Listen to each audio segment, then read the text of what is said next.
Bonjour à tous et à toutes. Je voudrais d'abord remercier La Paix Maintenant et notamment Ilan Rosanquier, David Chemla et Martin Cohen qui ont bien voulu me donner la parole aujourd'hui pour parler du sionisme religieux et de ses effets sur la démocratie israélienne. J'ai intitulé mon intervention « L'emprise messianiste sur Israël ».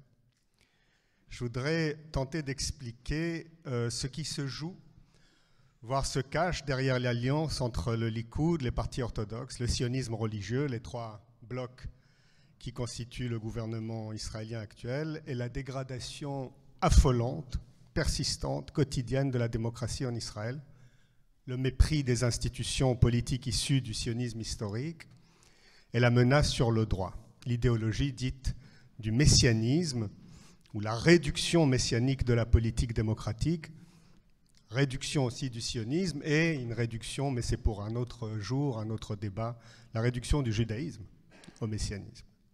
Je voudrais d'abord donner un cadre très général de la situation du statut du religieux en Israël pour ensuite expliquer les dégâts du messianisme pour l'avenir de la démocratie et d'Israël tout court et peut-être aussi pour l'avenir du judaïsme. Nous assistons de manière plus accélérée en Israël aujourd'hui à une incontestable neutralisation, un étouffement du démocratique par le sionisme religieux et par une partie de l'ultra-orthodoxie avec le soutien ouvert et manifeste du Likoud. En effet, l'espace politique démocratique israélien, séparation des pouvoirs, liberté de la presse, indépendance de la Cour suprême et des établissements universitaires, ça c'est les dernières lois de la semaine dernière, se trouve accaparé, réapproprié, détourné et désormais de plus en plus confisqué par des mouvements allant de l'ultra-orthodoxie séfarade ou ashkénaze au sionisme religieux de la façon la plus, le sionisme religieux de la façon la plus combative et ardente qui soit, malgré les nuances et différences entre ces mouvements. Il y en a beaucoup. Par exemple, sur la conseillère judiciaire, le Chasse n'a pas voté avec les ministres et ainsi de suite. Et il y a cette figure tout particulièrement démocratique au sein du Chasse, qui est le ministre de l'Intérieur, pardon. Moshe Arbel. Entre l'engagement assuré, farouche et frénétique du sionisme religieux envers le politique et l'affirmation d'intérêts des communautés orthodoxes non sionistes et autrefois apolitiques, ce qu'on ne peut plus dire de la même façon aujourd'hui, l'espace politique israélien se retrouve plus que jamais commandé par un ordre religieux et surtout messianique, nettement opposé à la préservation de l'exigence démocratique dont s'est réclamé le sionisme. Celle qui consiste à inventer en permanence des possibilités nouvelles de normes, de règles pour faire face aux questions, problématiques, dilemmes et situations concrètes de la vie d'une société multiple.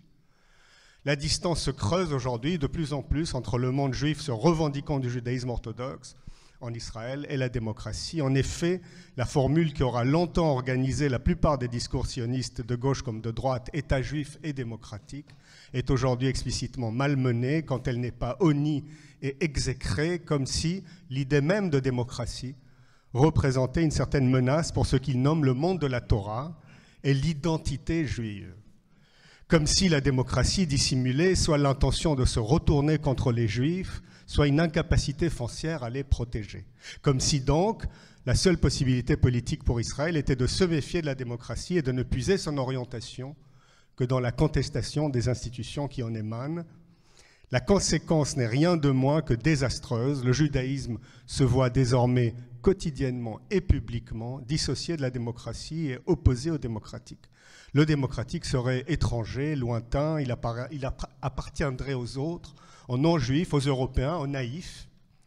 Nous, juifs, et de moins en moins nous, Israéliens, en Israël aujourd'hui, aurions notre culture politique à nous, notre langue politique propre, et surtout, nous serions appelés à un destin historial, notre messianicité. J'insiste sur les conséquences désastreuses.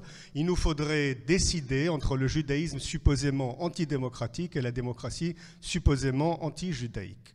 En revanche, le retour à nous-mêmes est décrit dans des termes non démocratiques. Il faudrait revenir à nous-mêmes comme s'il y en avait à nous-mêmes, à nos valeurs propres, penser à nous-mêmes d'abord, et pour cela, il nous faudrait aussi nous méfier de la démocratie.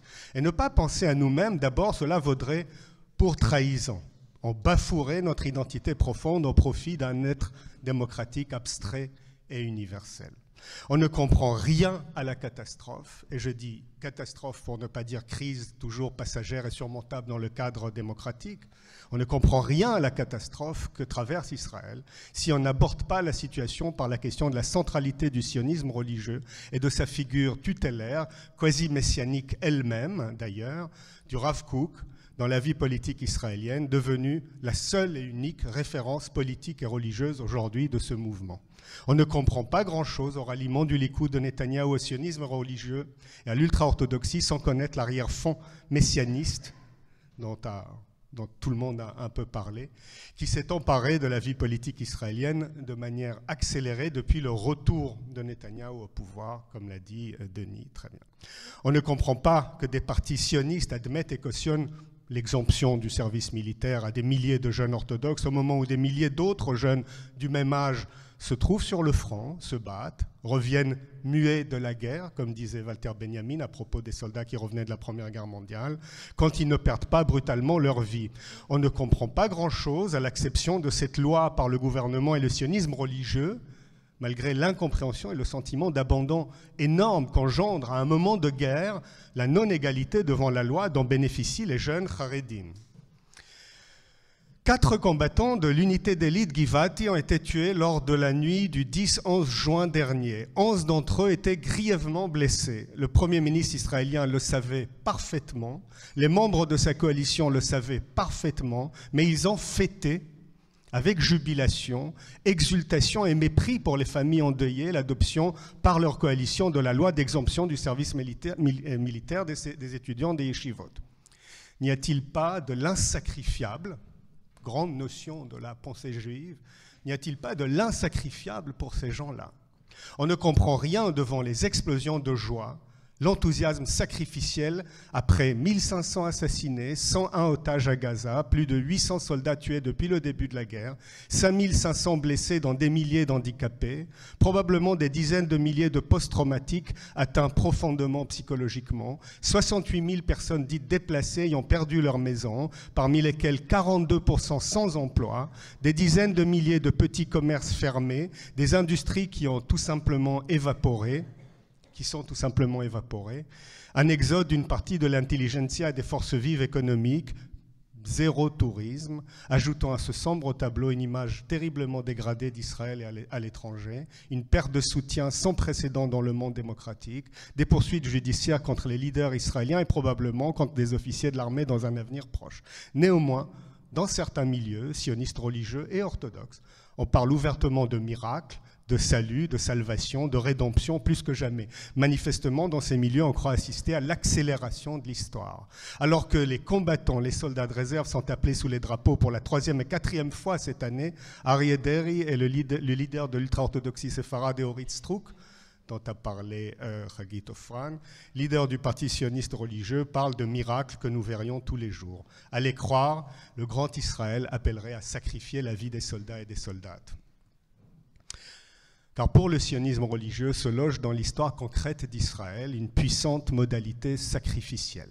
L'histoire s'abîme et se relève de son abîme, s'élève de la finitude des événements historiques passagers et en même temps à l'infinité de la promesse d'Israël. C'est une certaine fin de l'histoire qui se réaliserait dans le retour des exilés et l'appropriation de la terre d'Israël. Évidemment, cette fin de l'histoire ne veut pas dire qu'il n'y aura plus d'événements historiques, mais bien plutôt que l'histoire ne cesse de se refaire, de se renouveler selon la promesse divine, dans et par les petites cassures historiques dans le 7 octobre, toujours momentanées, épisodiques, temporaires. Pourquoi ce gouvernement n'a pas encore signé d'accord négocié pour le retour des otages? Beaucoup d'otages auraient pu être vivants avec nous aujourd'hui. La phase militaire défensive de la guerre est terminée. La libération des otages, comme cela est évident pour quiconque connaît un tant soit peu le terrain, ne sera pas obtenue par des moyens militaires. À partir de maintenant, chaque action du gouvernement vise à la réalisation de la vision messianique d'Israël et à l'élimination de la démocratie israélienne. Le public libéral se mobilise régulièrement à l'armée pour défendre le pays, sur le terrain socio-économique plus que quiconque, mais il est cyniquement exploité dans le but de l'autodestruction du mode de vie démocratique d'Israël. Les laïcs et les libéraux n'ont jamais été aussi menacés. L'Israël démocratique n'a jamais été aussi menacé. Après 2 années d'un cauchemar grandissant, nous arrivons au moment de vérité dont a parlé Denis. Devons-nous continuer notre routine et perdre tout ce qui est cher, ou devons-nous nous engager plus en avant dans la résistance démocratique? On ne comprend rien non plus au théâtre de la cruauté auquel nous assistons quotidiennement en Israël ces jours-ci, si nous ne comprenons pas ce contexte par le biais de l'idéologie messianique. Comment sommes-nous arrivés là? Comment est-on passé de Rabin, Premier ministre de la Défense pendant l'accord dit de Djibril, dans le cadre duquel ont été échangés 1151 prisonniers palestiniens contre 3 otages israéliens.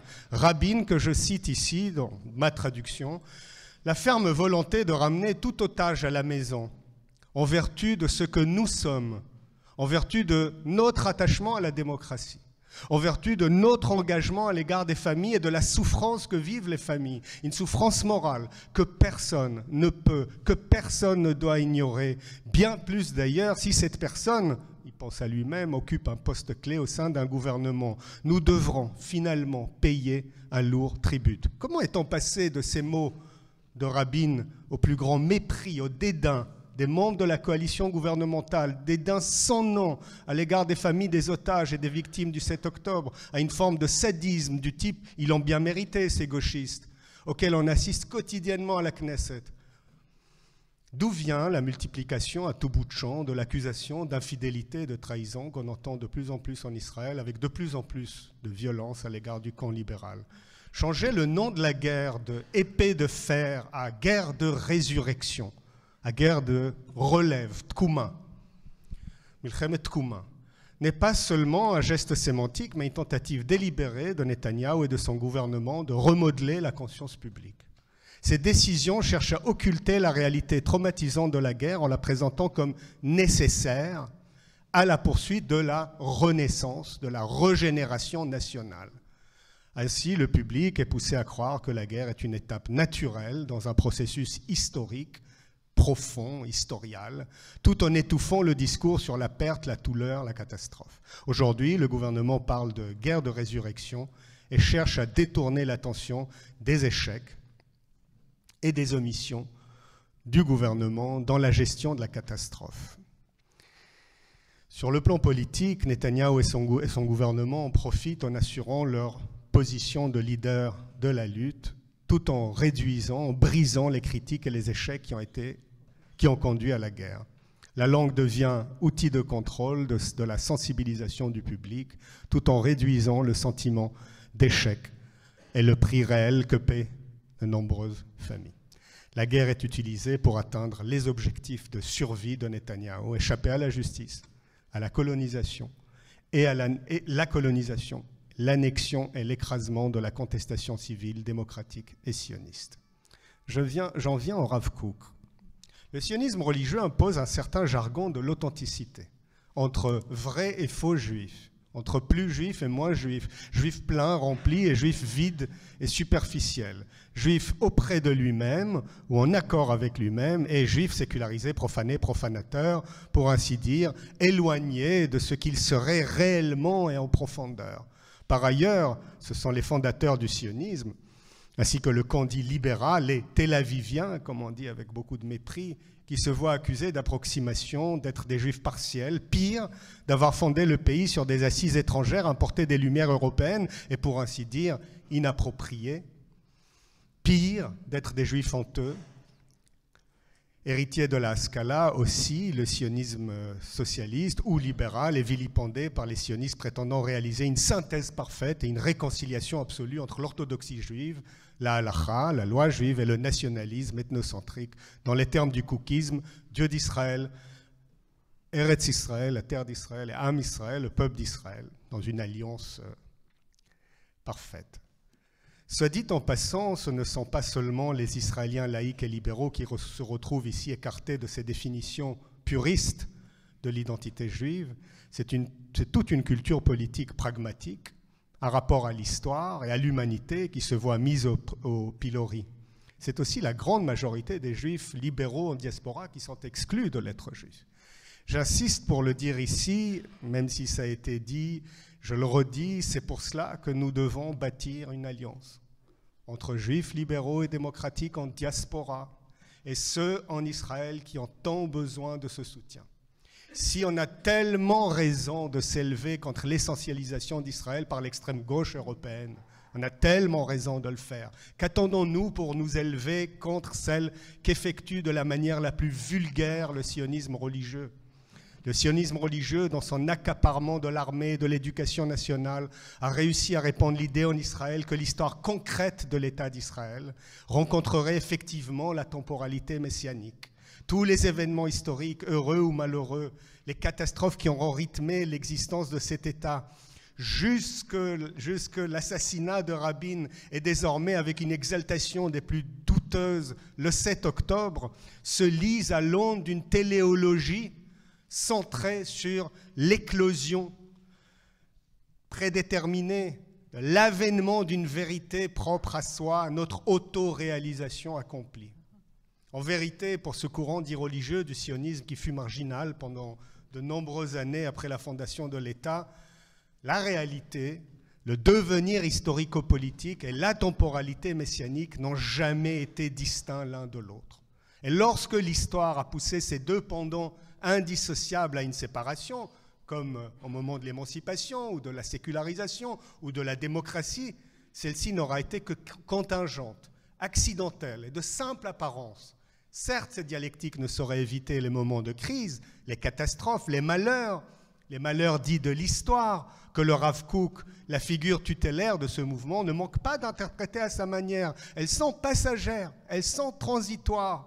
Toujours est-il que la dialectique présupposée de sa réflexion sur l'histoire, portant sur les césures dans l'évolution fondamentalement positive du judaïsme, commande de les traiter comme, je cite le Rav Kook, des accidents empiriques, des déclins temporaires, transitoires, passagers, qui ne viennent jamais contredire l'essence messianique, vitaliste du judaïsme, du déploiement toujours ascendant, je cite le Rav Kook, est déjà réalisé du judaïsme, voire du sionisme, du judaïsme essentiellement sioniste. Ils ne viennent jamais contredire la messianicité d'Israël, d'où la joie.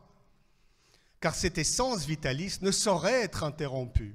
En d'autres termes, aussi attentive à l'événement traumatique soit-elle, où se veut-elle, elle entend toujours transformer et convertir celui-ci en un moment passager. Ce qui signifie que les accidents empiriques, la Shoah et désormais le 7 octobre, qui rythment l'histoire du peuple juif,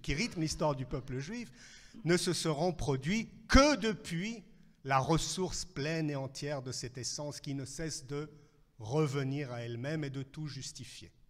Elle n'en finit jamais d'incorporer les événements historiques dans son récit messianique. Ce récit se veut à la fois sioniste, politique et moderne, et travaillé par des motifs hautement théologiques, salut, rédemption et sacrifice. Inutile au fond de revenir sur toutes ces phrases qui scandent le texte du Rav Kook et qui illustrent le point culminant de l'histoire, à savoir la réalisation politique et sioniste de ce que l'on appelle désormais le messianisme juif. Il suffit de remarquer qu'au point le plus critique, au centre même de la crise la plus aiguë, gît toujours ce que le Rav Kook appelle le retour, la teshuva, le repentir, drôle d'interprétation de la teshuva d'ailleurs, ou encore l'amour, c'est-à-dire la lumière existentielle du monde juif, de l'unité, où toute chose s'intègre dans une entité, l'illumine aussitôt. Dans l'interrelation générale, il n'y a plus de mal. Il n'y a plus de mal. Car le mal se joint au bien, à kol et tova, pour l'accommoder et bonifier encore l'excellence de sa valeur. C'était le Rav Kook. Ainsi, le Rav Kook nomme l'effectivité annoncée d'une réconciliation entre Dieu et son peuple, dans et par le déploiement historico-politique du sionisme. S'ensuit, par conséquent, une incapacité grandissante à résoudre les problèmes juridico, sociaux, économico, politiques de la société israélienne, sans ne rien dire du problème palestinien oublié dans sa dimension historique et humaine, et aussitôt renvoyé à un conflit, à un imaginaire théologique. On assiste à une popularisation de plus en plus grandissante d'arguments théologico-politiques justifiant la pérennisation du contrôle des territoires. Cette concurrence théologique entre l'islam et le judaïsme, ce renversement du discours théologique des deux côtés, engendre une situation politiquement insoluble. S'il est vrai que Netanyahou paralyse beaucoup d'Israéliens dans la peur, il reste de nombreux Israéliens à faire preuve de lucidité, de courage et de faculté de se renouveler. Il est tellement important pour les Juifs de la diaspora de savoir faire la part des choses, défendre Israël quand il le faut et critiquer le gouvernement israélien quand il le faut. Ce n'est pas le moment de sortir de l'histoire, ce que souhaitent le sionisme religieux et l'extrême gauche antisioniste, en fantasmant une entrée messianique dans l'histoire. C'est le moment d'y entrer. Cela veut dire aussi aller à l'affrontement. Les antagonismes au sein de l'espace politique israélien inaugurés par le sionisme sont infinis, en voie de multiplication et à venir. Quelle constitution, quelles frontières, la question de la religion, des minorités, des non-juifs, des femmes. Nous sommes projetés par le sionisme dans l'espace politico-historique. Il est urgent de se rappeler et de rappeler qu'il n'y a jamais d'appropriation parfaite, absolue, propre et pure d'une origine, jamais. Et pour qui, plus encore, il importe de se rappeler que la rage et la jalousie inhérents à tout fantasme d'appropriation de soi, tout fantasme d'être soi-même et de ce risque à tout moment de se retourner contre celui qui prétend réaliser ce fantasme. Il est aisé, ou devrait l'être en tout cas, de percevoir où nous précipitent les invocations et les exhortations exaltées du chez-soi, de la langue propre, de la langue sacrée, de la fascination pour l'appropriation de la terre, du lieu, du retour à ce que supposément nous étions avant. C'est très précisément ce qui guette aujourd'hui certains courants du sionisme dans la majorité gouvernementale du Likoud et de ses satellites. Les conséquences sont littéralement destructrices des grandes avancées démocratico-politiques et sociales du sionisme. Merci.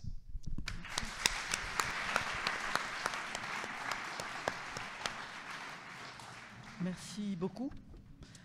Je suis très frappée par les termes catastrophe, évidemment, mais je l'entends très bien. Le théâtre de la cruauté, j'ai relevé quelques mots comme ça, que je trouve très important à retenir pour nous. Et, comme Denis l'a dit, l'interpellation vers les Juifs de la diaspora pour soutenir Israël en sachant critiquer son gouvernement.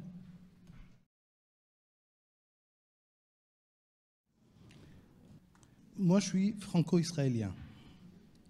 Ce qui s'est passé le 7 octobre dans n'importe quelle démocratie aurait suscité la sortie du gouvernement et du Premier ministre qui était en position de gouverner à ce moment-là. Dans n'importe quelle démocratie. Quand je viens voir ce colloque dont le titre est « Comment sortir de l'impasse ?», on ne voit pas une impasse, on voit un précipice. On est en train de courir au précipice. Et moi, je voudrais te poser une question, Denis. Quand tu disais qu'il était peut-être nécessaire que Netanyahou aille jusqu'au bout de son mandat. Quand on voit à la vitesse avec laquelle toutes ces lois, il y a eu en une semaine 138 lois proposées à la Knesset, toutes pour casser les contre-pouvoirs, que ce soit la presse, l'école, l'université, dans tous les domaines, 138 lois. Et tu les vois encore tenir 2 ans à nous niquer totalement la démocratie en Israël? Comment tu peux dire ça? Je pense qu'aujourd'hui, le salut d'Israël passera forcément par la sortie immédiate de Netanyahou du pouvoir. Et qu'il soit jugé. La solution à 2 États, qui est évidemment le mot d'ordre de Shalom Arshad, la paix maintenant, J. Cole, est finalement possible et connue. Elle est connue, et la connaissance de cette solution, est-ce que ce n'est pas important? Cisjordanie, Gaza par un tunnel ou une route, les quartiers arabes de Jérusalem et Abu Dis, faisant une sorte de petit Jérusalem-Est, les 4,5% de terres grignotées par la colonisation, comme l'a indiqué le plan Olmert et de la nièce d'Arafat. Donc tout ça, ça reste... Est-ce que la question, ce n'est pas l'absence de volonté politique? Deuxième chose, est-ce que c'est important, dans le monde juif et en dehors, faire connaître ces solutions, y travailler peut-être avec, outre JICO, l'appelle maintenant, il y a des groupes, hein, des associations qui existent, ils travaillent, se mettent d'accord sur une formule très courte, synthétique, ça tient en 2 pages, hein, des solutions possibles, et ils travaillent ensuite avec, en dehors du monde juif ici, parce qu'il y a la question de l'antisémitisme qui se pose, par rapport à d'autres associations, des acteurs, l'interreligieux, pourquoi pas, hein, les amitiés judéo-musulmanes et les croyants, le monde catholique, le monde chrétien, est-ce que c'est pas intéressant d'y travailler ensemble? Attention, ce n'est pas de gaieté de cœur. J'essaie ici d'être observateur de la situation politique. On peut toujours souhaiter faire tomber le gouvernement par la Knesset. Je ne vois pas comment ça se présente, à moins que, voilà, il y ait des événements au cours du temps qui fassent qu'à un moment, ça se fragilise. Je ne le vois pas. Ce que je pense, c'est la chose suivante. Cette prise de conscience que nous avons, que tu as, Edgar, de la dégradation du tissu démocratique et de la culture politique démocratique, il faut en convaincre ceux des électeurs qui, aujourd'hui, désertent le centre et la gauche. C'est pour ça que je dis que 2 ans peut être le temps pour préparer cela. En revanche, si ça s'accumule, il est possible, il est plausible que cette prise de conscience devienne plus manifeste et qu'à ce moment-là, ça se retourne contre le gouvernement. J'ajouterai un dernier point là-dessus. Le sort de Netanyahou aujourd'hui, mais c'est une hypothèse que je formule, hein, me paraît être conditionné par le nombre des otages qui sortiront vivants, ou plutôt survivants, à l'issue de cette négociation. S'il en ramène 10, je pense que ça peut créer les conditions d'un séisme politique qui entraînerait une partie de ceux qui sont plutôt, voilà, on va dire plutôt, en tout cas plutôt inquiets de la situation. S'il en ramène 40, on pourra lui reprocher de ne pas avoir fait cette négociation en juin dernier, et en quel cas on en aurait peut-être ramené 60, mais il n'en paiera pas le prix politique. Donc à cet égard, voilà, c'est la seule, je dirais, c'est le seul indice. Ajoutons également quand même, on a parlé du prix économique, on n'a pas parlé des réformes, des décisions économiques qui vont être prises dans les semaines qui viennent. Ça aussi, ça pourra avoir aussi un aspect. Et puis aussi la question de cette fameuse commission d'enquête. Alors, je dis ça en essayant de multiplier les signes d'optimisme. Je reconnais qu'après l'élection de Trump, je suis un peu plus inquiet parce que je me rends compte que ce qui, pour nous, justifie, on se dit là, il ne passera plus, là, c'est plus possible, là, l'opinion va se retourner contre lui.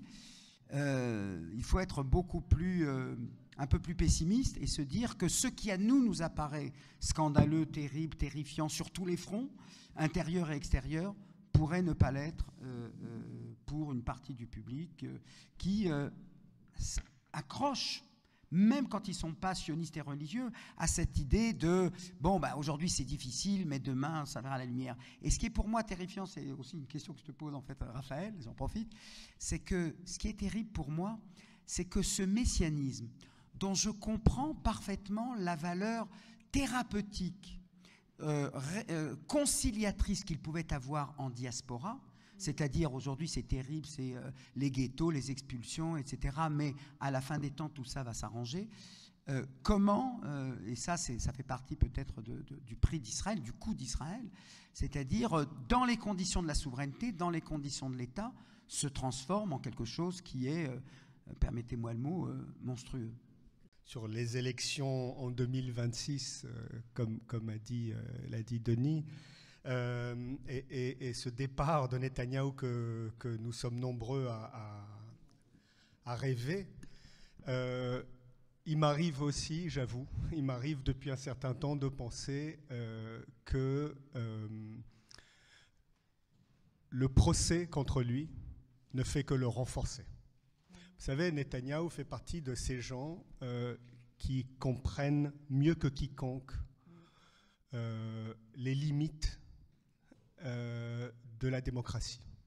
Et il sait très bien jouer avec les limites et la fragilité de la démocratie, comme il sait mieux que quiconque manipuler l'âme juive et les traumatismes transgénérationnels du monde juif.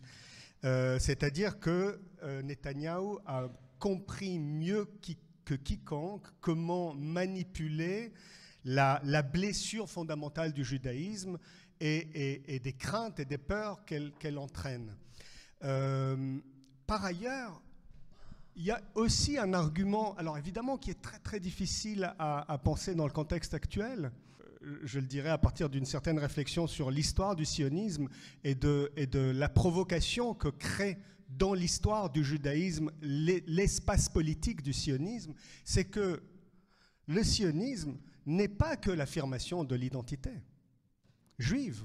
Au contraire, il est aussi le lieu d'une certaine critique de l'identitarisme juif, d'une tradition identitaire juive, et d'une tradition identitaire juive galoutique, j'ai envie de dire, exilée. C'est-à-dire que l'espace politique israélien, et en ce moment de façon assez nette, je crois, expose les limites des tentations de l'extrême droite israélienne.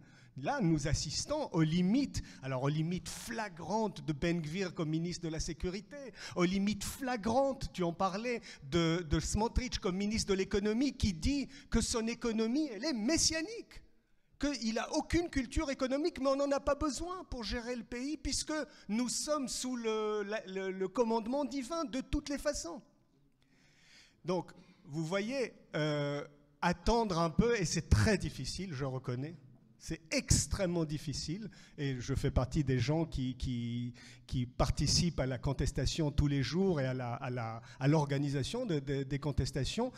Et je dois dire que je suis moi-même, comme beaucoup, déchiré entre la nécessité, évidemment, de changer de régime et de contribuer au départ de Netanyahou et un certain exercice de la patience qui est exigé aujourd'hui par rapport à ce contexte où il réussit à continuer de dominer l'espace public israélien. Bon, sur la solution à deux États, un mot, mais peut-être que Denis, un mot. Je dirais juste la chose suivante. Depuis... alors, pour moi, c'est beaucoup lié à Yair Golan et à la personnalité de Yair Golan et à la réussite politique indéniable de Yair Golan, d'abord à réunir Meretz et le Parti travailliste et à surtout s'affirmer dans l'espace public israélien comme peu de leaders de gauche l'ont fait les dernières années. L'idée de la solution des deux États est désormais totalement affirmée, réaffirmée dans l'espace public israélien. On en parle tous les jours et Yair Golan ne parle que de ça.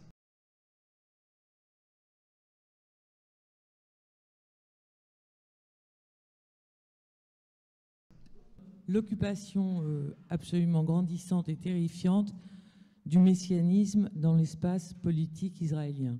Je me demande, est-ce que l'absence de séparation de l'Église et de l'État, ou de la synagogue et de l'État, n'est pas ce qui a produit et ce qui est en train de produire cette horreur à laquelle on assiste?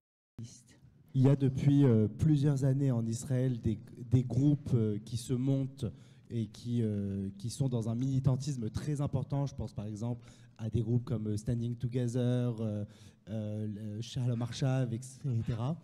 Pensez-vous qu'ils ont moyen de passer du militantisme à l'action politique pleine? Est-ce que la Cour suprême ne peut-elle pas censurer les lois illibérales en cours de préparation? On est tous conscients que la seule façon de un jour renverser, je dirais, les majorités en Israël, c'est que le monde religieux entre aussi dans cette contestation d'une façon ou d'une autre pour récupérer, parce que ce n'est pas des laïcs contre des religieux, mais c'est une certaine conception du judaïsme. C'est ça le débat. Cette fracture factice exploitée par certains religieux contre laïcs, en fait, interdit toute réflexion d'un changement véritable qui ne peut être que au sein du judaïsme. Alors, comment ce pont peut être renforcé, notamment avec les forces de la contestation existantes actuelles?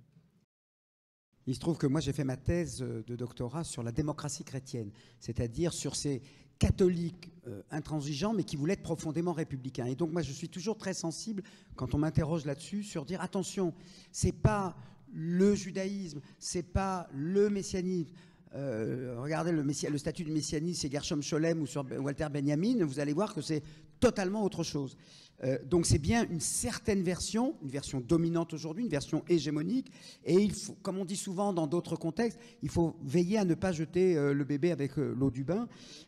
Et donc, oui, à essayer de susciter, on a parlé de Shmoleh, de cette gauche croyante, si je traduis, gauche fidèle, enfin si je traduis de l'hébreu en français, cette association qui regroupe effectivement et qui sont au front de la lutte contre la colonisation au nom de leur sionisme, au nom de leur citoyenneté israélienne, mais aussi au nom de leur foi religieuse. Et j'en parlais encore hier, rappelez-vous, la guerre d'Algérie, c'était pas simplement Jean-Paul Sartre et Pierre Vidal-Naquet, c'était aussi les cathos de gauche, comme on disait, témoignages chrétiens, exactement, André Mandouze, je connais tous les noms, mais c'est pas le moment. Et c'est ce type d'alliance qu'il faut essayer de susciter.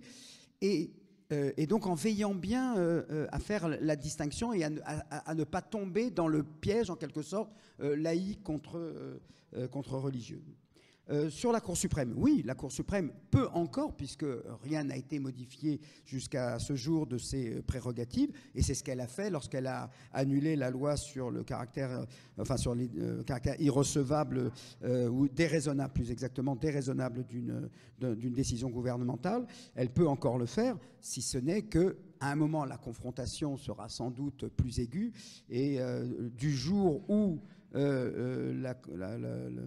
comment dirais-je, où la majorité parviendra à modifier, par exemple, la composition de la commission de nomination des juges, là, effectivement, ce sera beaucoup plus difficile, mais pour l'instant, elle le fait. En revanche, concernant le danger de la colonisation, danger sécuritaire, etc., attention, n'oubliez pas, il ne faut pas tomber dans le piège. La Cour suprême, ce n'est pas le repère du Meretz et des travaillistes et des libéraux. Et ils sont là pour décider du caractère légal ou non d'une décision. Et donc, on le voit bien, par exemple, quand il y a destruction de maisons de terroristes qui s'appuient sur l'état d'urgence du temps des Britanniques, ils donnent les moyens ils demandent toujours une suspension provisoire 48 heures, 72 heures, mais au final, ils l'approuvent parce la décision est prise légalement et qu'elle n'est pas jugée déraisonnable. Voilà, au nom d'une conception de la dissuasion qui ferait que si on détruit les maisons des terroristes, alors d'autres pourraient être dissuadés. Mais ils n'entrent pas dans le contenu, et c'est ce qui fait que beaucoup d'ailleurs, à gauche ou à extrême gauche, disent en fait la Cour suprême a plus légalisé l'occupation qu'elle ne l'a mise en cause. Bon, ça c'est sur la Cour suprême. Comment on passe, ça c'est une vraie question. La crise du politique, ou quand je dis du politique, la crise du parti politique comme institution a entraîné en France comme ailleurs et donc en Israël, le passage de l'énergie militante dans les associations. Voilà. C'est-à-dire, en gros, quand on est intéressé par la chose publique, on va dire depuis 30 ans, depuis 1974, un gouche hémonyme, Shalom Arshav, c'est à peu près les mêmes années, 1974-1978. En gros, si on veut avoir un impact sur la politique, il faut faire ce qu'on appelle de la politique extra-parlementaire. Ce dont on est bien conscient qu'elle a des limites. Est-ce que c'est la remobilisation dans les partis ? Je dirais que il y a une telle pléthore. L'opinion publique vis-à-vis des partis politiques, elle reste globalement négative. Et le fait à chaque fois de parler de refondation, de reconstruction, etc., finalement, le charme n'agit plus. Voilà, c'est-à-dire on vous dit, voilà, on a fait une alliance Meretz travailliste. Je ne suis pas certain que dans l'opinion on dit, waouh, il s'est passé quelque chose ici d'extraordinaire. On dirait, ils le font globalement parce que s'ils vont séparément, ils vont chacun à la casse et personne ne sera élu. Donc des arguments, je dirais, plus terre à terre et pragmatiques. C'est difficile aujourd'hui de ranimer la flamme de l'engagement politique. même si, encore une fois, je suis bien conscient que la société civile a ses limites, le secteur associatif a ses limites, même s'il fait par ailleurs un travail extraordinaire. Moi, je suis plus près de Breaking the Silence, mais pour des raisons, je dirais, un peu conjoncturelles. Mais eux-mêmes sont conscients que l'impact reste un petit peu limité et que ça ne force pas encore la chose. Dernière question sur la séparation entre la synagogue et l'État. Je ne suis pas certain. Parce que, d'abord, il n'y a pas, c'est pas un régime concordataire, même si ça y ressemble. Il n'y a pas un texte de loi disant que le judaïsme est religion d'État. Voilà. Il y a des cultes reconnus, dont le judaïsme, qui bénéficient bien sûr d'un statut privilégié, je dirais, de par le nombre. Ce qu'on a fait essentiellement dans ce cadre-là, c'est on a décidé qu'il était possible de faire en sorte que qu'il n'y ait pas de mariage civil et que la question des mariages, des divorces est gérée en vertu du millet ottoman, c'est-à-dire par les communautés religieuses. La question, ce n'est pas la séparation de la synagogue et d'État. Ça, à la limite même, on pourrait le faire. La question, c'est, et ça en Israël, même à gauche et au centre, personne ne vous dira qu'un parti religieux devrait être exclu du Parlement parce qu'il met en avant quelque chose qui relève de l'intemporel. Non, il y a une population qui a des intérêts, qui a des objectifs, qui a une vision du monde. D'ailleurs, elle se traduit en 3 partis politiques qui ont des dissensions ou des différences entre elles, voire même 4 aujourd'hui. Et donc, dans ce contexte-là, malheureusement, c'est pas un retour à une séparation stricte, on dirait même à la française ou même à l'allemande, où c'est quand même beaucoup plus modéré, qui aurait, me semble-t-il, un poids décisif sur... au contraire, je dirais qu'une certaine manière, enfin, je ne sais pas si c'est au contraire, mais je pense que si on décidait une définition de la non-séparation, c'est ils sont plus salariés de l'État, voilà, ils sont plus fonctionnaires de l'État.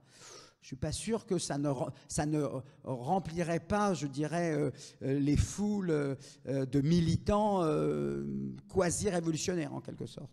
Ça ne changerait pas la donne concernant les problèmes qu'on a. Un pouvoir important concernant les mariages, les divorces, les héritages, oui, mais en quoi le fait de passer à modifierait la donne concernant les sujets abordés par Raphaël, c'est-à-dire sur ce messianisme politique, sur cette vision du monde qui effectivement déteint sur une partie de la population parce qu'elle donne en quelque sorte une sorte d'optimisme de la volonté.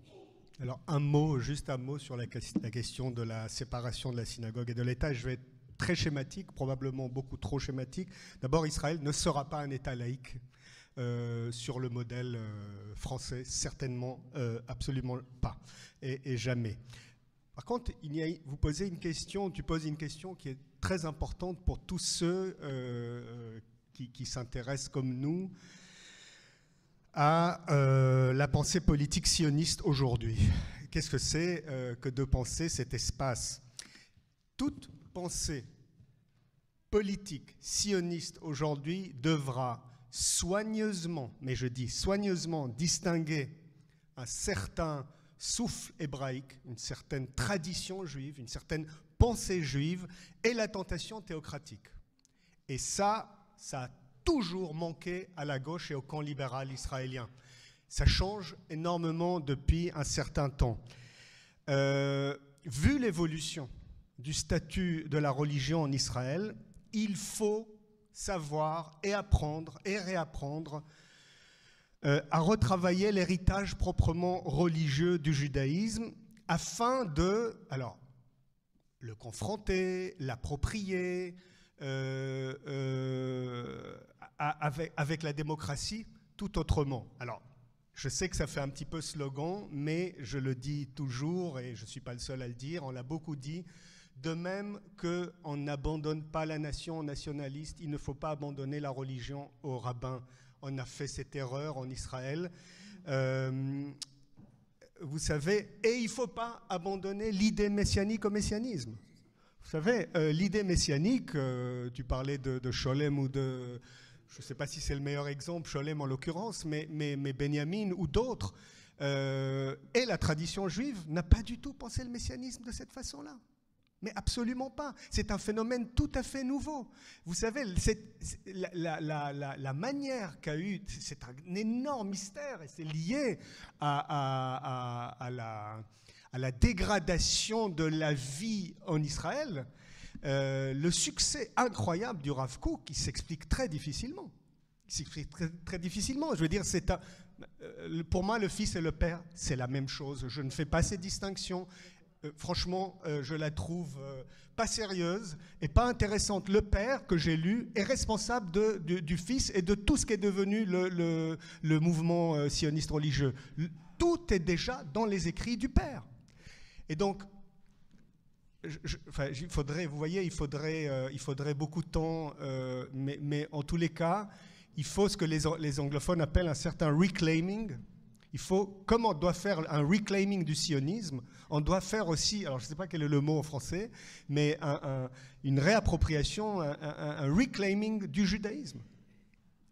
Et donc ça ne se jouera pas en termes de laïque, pas laïque. Un autre rapport au judaïsme, oui, et un autre rapport éventuellement à l'idée de la nation, oui. Merci Raphaël, merci Denis. Et je voulais...